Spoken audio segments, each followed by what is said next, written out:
So, kaya ano mga tao dito ngayon? Yung mainit ang ulo ngayon. Ano, dahil sa super stress ko.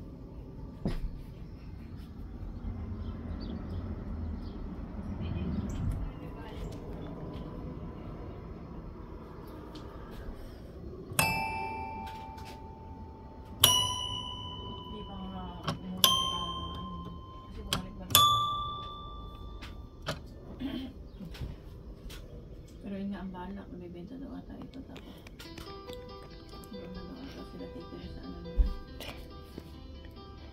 Mainam nga yun. Gano'n na lang.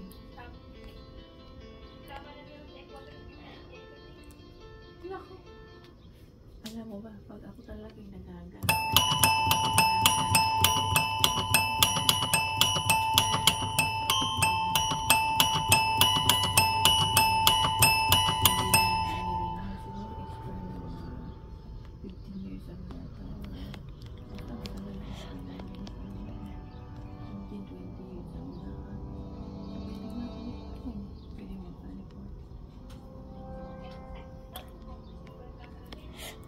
Masih ikaw.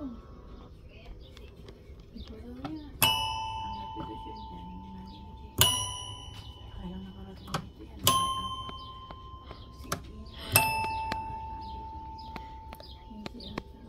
Tracy.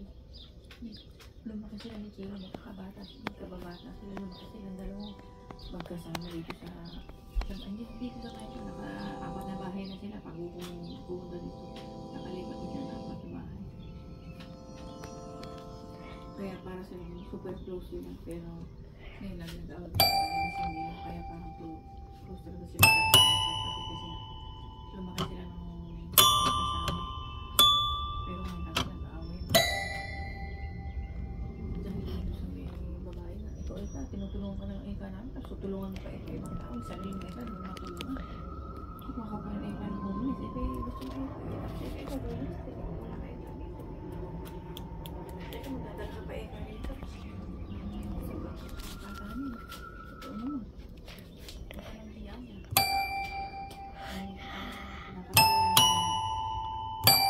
Nababait Eka mo na yun. Kasi ano na tayo nag-apply ng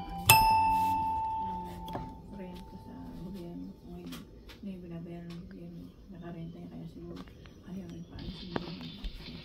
Napapa naman ako sa gobyerno. Ako na lang nakukuha nila. Tapos ang stress na binibigay sa kanila sa mga kausap. May pera naman sila. Hindi naman sila sa sabihin mo nagigilap na kailangan nila yung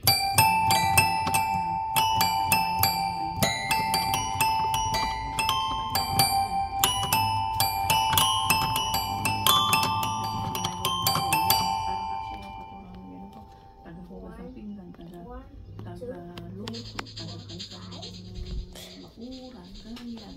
Kaya gustong-gusto niya siguro siya kasi boy niya. Ginawa niyang boy.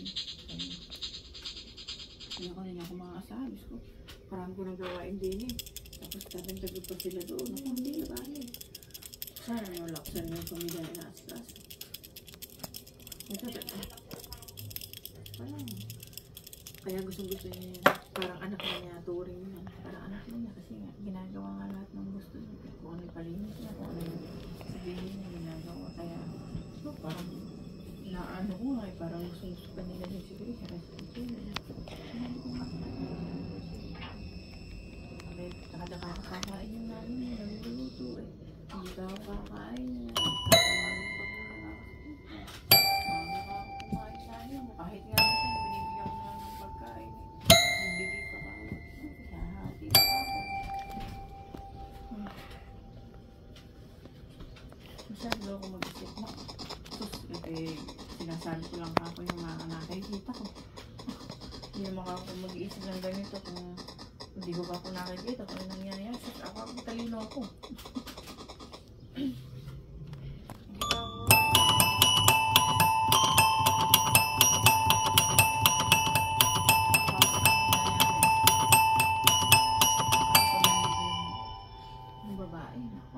magsisipan na yan. Hindi ko na kasi nga. Kaya siya nagsisipan. Ayaw niya sabihin siya nakaalis ng babae. Kaya ginagawa niya. nagsisipag siya. Para okay lang na yung babae na niya. Kasama niya sa baba.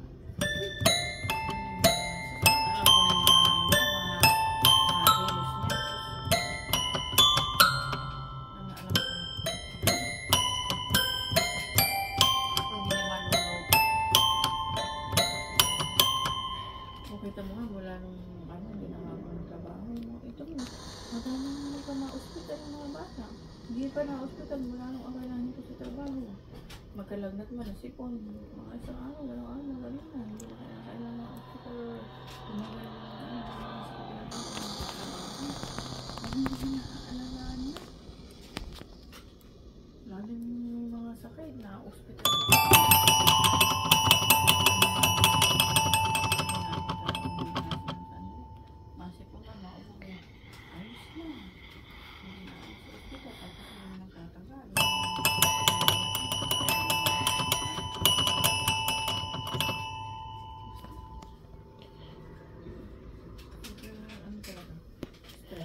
Wala mong pera, safe na ng mga bata. Talagang gano'n.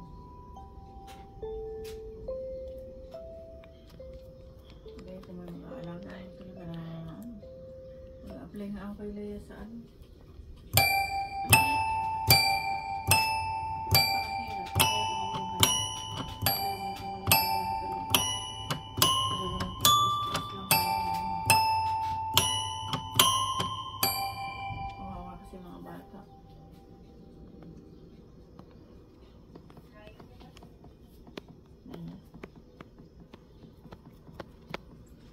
Pero may sinasabi si Debbie, hindi po ba ikaw kung yung mga kapatid? Sabi ko, wala pa talaga ako, 20 years old nga. Pero daw yung sa kapatid daw niya. Wait, siya nag-recommend sa akin, pwede na ikaw makapay ng student ng mga kapatid mo. Sponsor mo dito sa mag-aaral. Ngayon nagsabi, pwede ba ba ako yun? So, pwede ikaw yung student visa daw. Kaya pupunta dito para mag-aaral gano'n. Kasi yun daw gagawin daw niya sa kapatid niya. So ito daw, tapos yun daw niya na student visa. Yun daw niya apply niya, student visa daw. Pwede pala i-sponsor mo ito.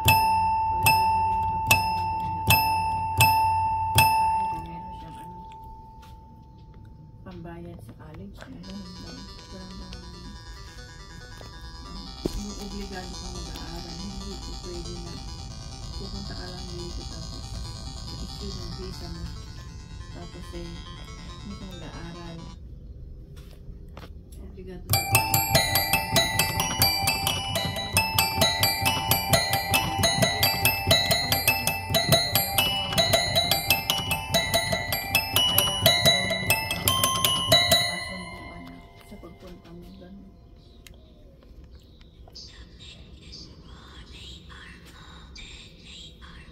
sa marami ng trabaho na kapunan. Wala pa rin interview. Hulis ng hindi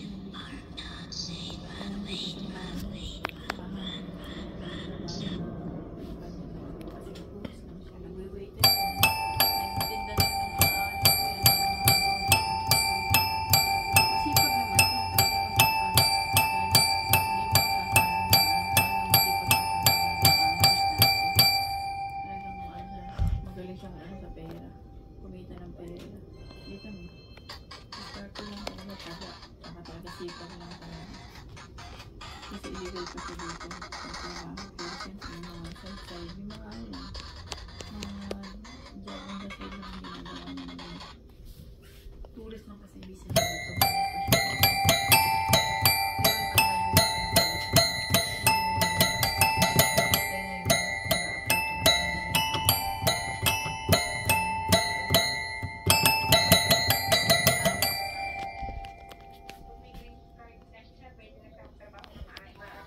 Oo. Pwede na. Ganyan talaga dito. Lahat ng tao dito. Kailangan ka magtrabaho sa hirap na ng buhay dito. Contact na namin. Si Sir, nagbabayad din ng renta kay Gigi. Yung buong obligado dito ng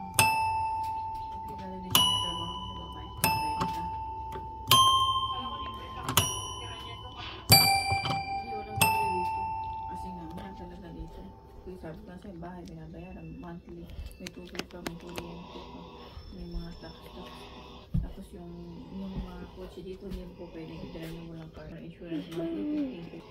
Car insurance pala, paano pa yung house insurance, paano pa yung monthly payment sa kasi dito po mabil talaga po mabil. Hindi mo pwede i-convert sa peso. Pag pinamit sa peso, napakalaki. Pero ang problema, hindi mo pwede i-convert sa peso kasi andito kami sa Amerika.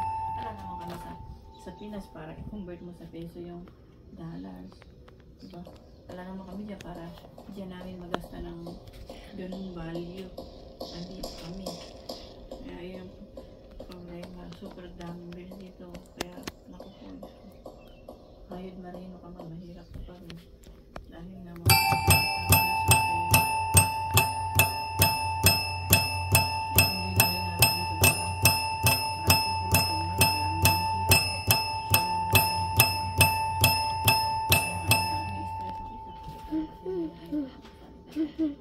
nga,